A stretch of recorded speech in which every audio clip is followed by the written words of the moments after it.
Alright, hey guys! Welcome to another Let's Play, and this time I'm going to be playing Fer.al.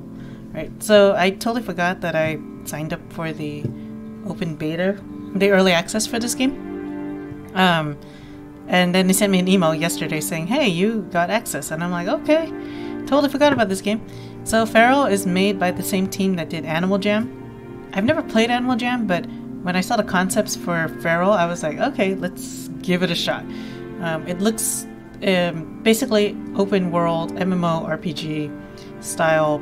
Well, it's less RPG. It's more like sandboxy style kind of game. It actually kind of reminds me of the old what are they called? The Impressive Games series.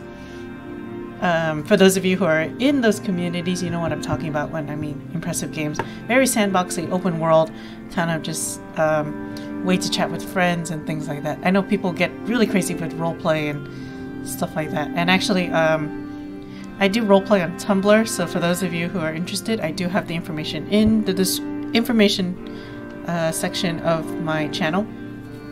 I do roleplay sometimes. Originally I had recorded some footage of me creating my character, but unfortunately that footage kind of got corrupted, so I can't really go back and redo it, but I did customize my character to look like this. I do want to make some changes though, so I will go through like the process of making a character so you can kind of see what it looks like. I chose Senri as my first one because, I don't know, I just kind of like the design. Kitsune is the other one, and we'll see more Kitsune. Actually, you can switch over here, swap creature. Kitsune. It's right here. You can actually use both. That's what I found out. Like, people actually were switching back and forth between them. Right. But I'm using my Senri because I kind of like it. Of course I do. That's why I chose it. So there's two different heads here. Big, super chibi head. And then we have this slicker looking head. I kind of want to make the head size a little bit bigger. Because this game, the map is actually pretty big. So, might as well make it big. I'm going to change this, so it's the eyeliner here. Let's go with like a yellow. Let's see. Oh, that's really bright. Yeah, so contrast it a little bit. Oh, but it's like clipping into the moon mark. I might move the moon then. So the nice thing about this game is, I actually already started it, but you can actually go and recreate your character whenever you want. Super cool. Let's go with like a gold. Make it stand out a little bit more. This game is really cartoony, so try to make things kind of stand out a little bit. Oh, ice shape. I didn't even notice there was ice shapes. So ice shapes. Oh, it looks like a rabbit. Okay. But you can play around the ice shapes here. I'm liking the original. Okay. Whoops. I went too fast. Okay, so arms and legs. You can choose between different legs. I chose this one because I like the stripe pattern that they give it. Tail. You can get either this long floofy tail or a short poofy tail. I obviously like this really long tail. I'm going for like a magical kind of vibe here. Oops. Yeah, I kind of had to get used to it. Okay, and color. So obviously this is where you color everything. I think I want to kind of change the ears. Let's see if I can change the color of the ears. Oops. Make it... Ooh, it's lagging a little bit. A bit of stutter. Remember that this is a beta. I kind of want to leave it dark though. Watch me not change any colors because I suck at doing colors. It's okay. I more want to play with the markings. Favorite looks. Markings. Let's remove some of these markings. I kind of want to go the moon marking. It seems like a little bit much, but at the same time, I kind of like it there. Oh, maybe here. Maybe on the neck area?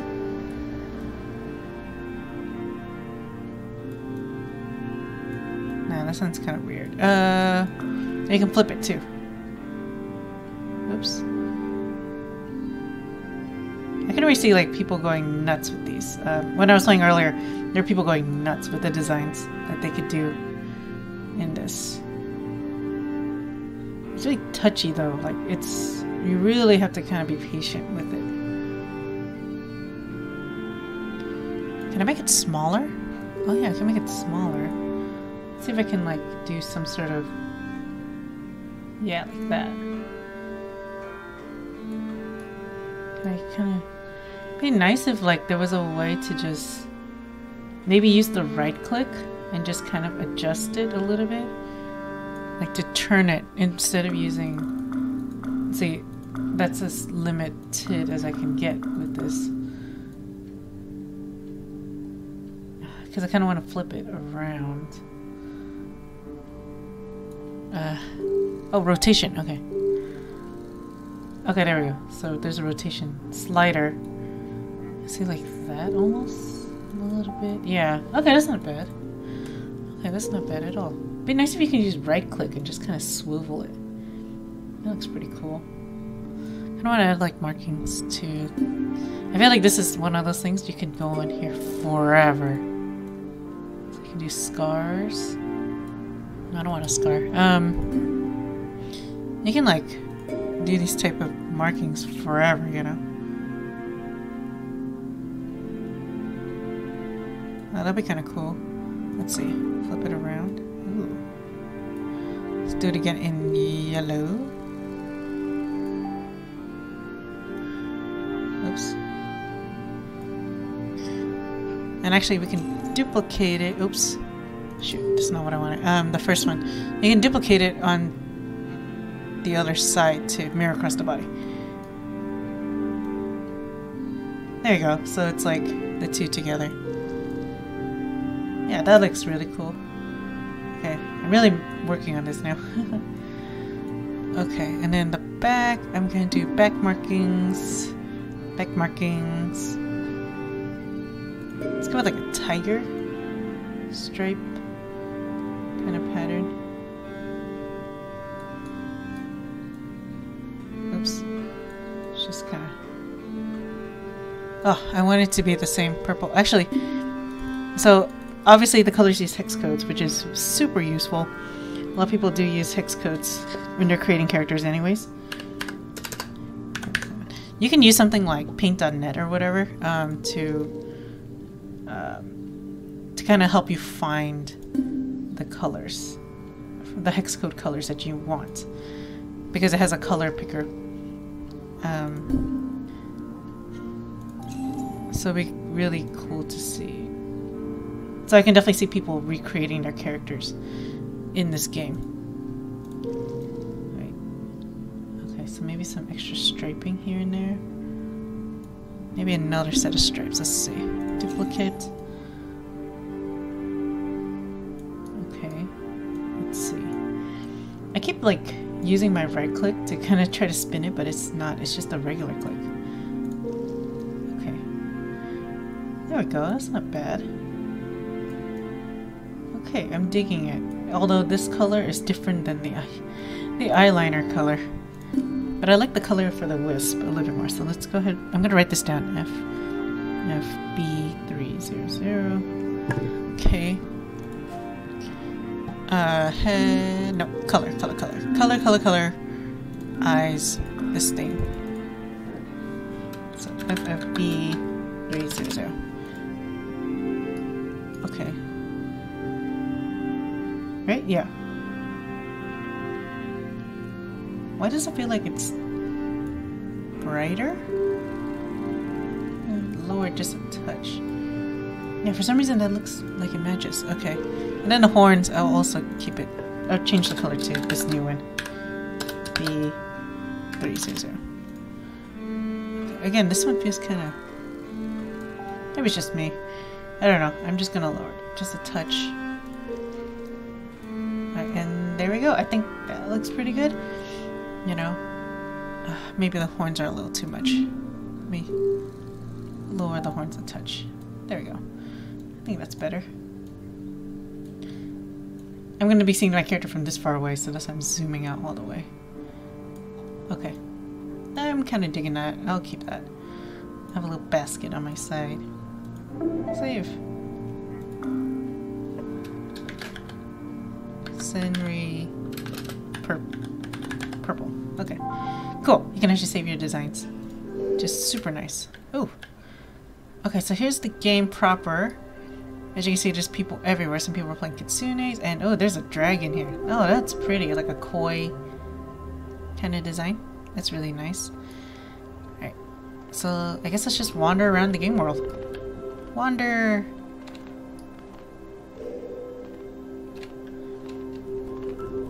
Okay, so controls with WASD. There's a jump. Of course, there needs to be a jump. Right click to kind of look around, things like that. Okay, so pretty straightforward. Right. Let's talk to this guy. Okay, you can change it to decal and all that stuff. Okay, cool. So basically he's saying you can do all the customization. I'm gonna go ahead and just wander around the area just so you guys can see what it looks like. This is the first city. I know there's more. But yeah, it's quite nice. Look at this. Okay. Obviously the textures aren't like the sharpest, but I think it's best to prioritize stability. Oh, the gates are closed here. Yeah, but like stability over appearances. Oh, little guy right here. The house is so big and beautiful. I wish I could live here. Yeah, it's really pretty. Yeah, so again, prioritizing performance over any sort of like super graphics. Right, and also the character customization. Clearly they've spent a lot of time with the character customization. Right. I think the customization is really easy to use. Right, and it's super easy to just create the character that you really want to do. And I like that you can go back and redo it, because a lot of games, they don't let you do that. But in this game, they're just like, you know what? Let's just do it. And that's great. Because I know most of the people who are playing this game are going to be the type of people who have a character that they want to create, and you might change your mind. Happens a lot. Oh, you are really cute. What are you? Aww. A bushel of toothpaste and a tube of grapes. Got it. That's funny. He flipped it. Okay. Although I do have one, so I'm just gonna stop right here just to show you. So here's mini-map, world map. We'll check out the world map, I guess in a different video maybe. Right now I want to focus on this city. The first city of the town. Right. And actually, there's one thing I do want to mention about the customization. When you first start the game, this is what you get. You don't get this option yet, but obviously you get it like right away after you create your first character. What I don't like is the fact that when you create your character, right, you have to click close in order to continue on with the game. Right. That's personally, I think that's very misleading. I think it'd be better if you had like an enter button, like right here, just say like enter game or something like that, instead of close, because I feel like I'm closing everything. So imagine you're playing the game and you're customizing your character, and that's how you get out into the game. That's personally, I think that's kind of weird. So if the devs ever see this video, maybe choose something else other than close, maybe enter or something. That would be a lot easier for, I think, most people. I'm kind of one of those constantly save paranoid people. Alright, but back to the game. One thing I do like about it is that it's very open. Like, these streets are huge, which is nice. Because eventually, especially when the game comes out, the final version, there's gonna be people everywhere, and they're gonna want to find a place to just hang out. And I like that this game has a lot of nice open streets. You know, like this area obviously is where you first spawn, so a lot of people are just kind of hanging around there. But one thing about these type of games is that there needs to be like a lot of quiet areas. Like you see how this area is kind of isolated almost? That works really well for this type of game because people want to hang out, find like a private server, not private server, but like a server that's a little bit quieter for them to like hang out, chat, roleplay, because that's exactly what happened with Animal Jam. It ended up becoming like that type of game for a lot of people. Well, let's see what's down here. Right. Oh no, there's nothing. That'd be cool if there was something down there. But yeah, just like people want to hang out and just talk with their friends. So I think it'd be a good idea to kind of have that. That's a really nice design. Okay, just to have like a lot of that. So if it does seem kind of empty, I think that's intentional. Because this map is not very big, but there's a lot of like empty kind of alleyways. But I like how, like, see these little crystals, clothes hanging, that kind of livens it up a little bit. It doesn't need to be crowded because there's going to be so many people. Yeah, there's a lot of hopping around going on. Ooh, that's a cool design. A lot of people just showing off designs that they came up with. You know, there's going to be a lot of that for this type of game. So I think it's fine that there's a lot of open areas. Normally that would be like a criticism for most games, but for this game, nah, keep it. It's actually a really good idea. Right. Also, make the streets wide, not narrow, because if it's narrow, oof, walking through is going to be such a pain in the butt. Yeah. Also, look at the scenery. The scenery being very lively helps too. It doesn't make it boring. It's kind of fun. See how like this area is just like this? Like, people might want to meet like here or something. So just like NPCs all around. Now this game has quests. I might make another video where I'm just doing quests and stuff, just to show it off. But so far I'm really impressed with how stable the game is, even though it's early access. It's very stable. The animations are fluid. Like, look at this. This is such a fluid animation. You know, like, that's super fluid. Yeah, and the textures, even though they are like really basic textures, they don't look bad. They look very like nice, especially since this is an indie studio. It's impressive. I think it'd be kind of cool if these sidewalks were a little bit raised, but I kind of understand why, because people are going to be zooming around everywhere. Oh, but this one's raised. I'm just going to stop right here. Also, one last thing I do want to mention about this game that's really cool. The chat thing is right here. Okay. And I'm like, it's really nice that it's not intrusive. I stopped playing MMOs because then the chat bar was like this huge. It was like a good almost fourth of my screen, and it was just people constantly chatting, ads. Clearly there's like ads everywhere, scams, and it was just a pain in the butt. But I like that here the chat is right down here. It's very small. You know, I would keep it that way. It's very simple. You know, just have really simple kind of chat controls for people, and I think the game's gonna be pretty amazing. It's already really nice. A lot of people are really getting into it, so hopefully they're gonna develop this into a long-lasting game, because Animal Jam lasted a long time just from the fans, you know. So there's a lot of hype behind this game, so I hope like they'll keep up that hype. Right, so I'm probably gonna stop the video right here. Right, if you guys have any suggestions of any games that I should try playing, you know, feel free to leave it down below. I usually play like really niche games. I like RPGs, so feel free to just mention them. Right, and if there's anything you want to see from this game, you know, I know there's like a lot of other worlds I haven't checked out. If there's anything you want me to try out, you know, feel free to leave it down below. All right, and I will see you guys in the next video.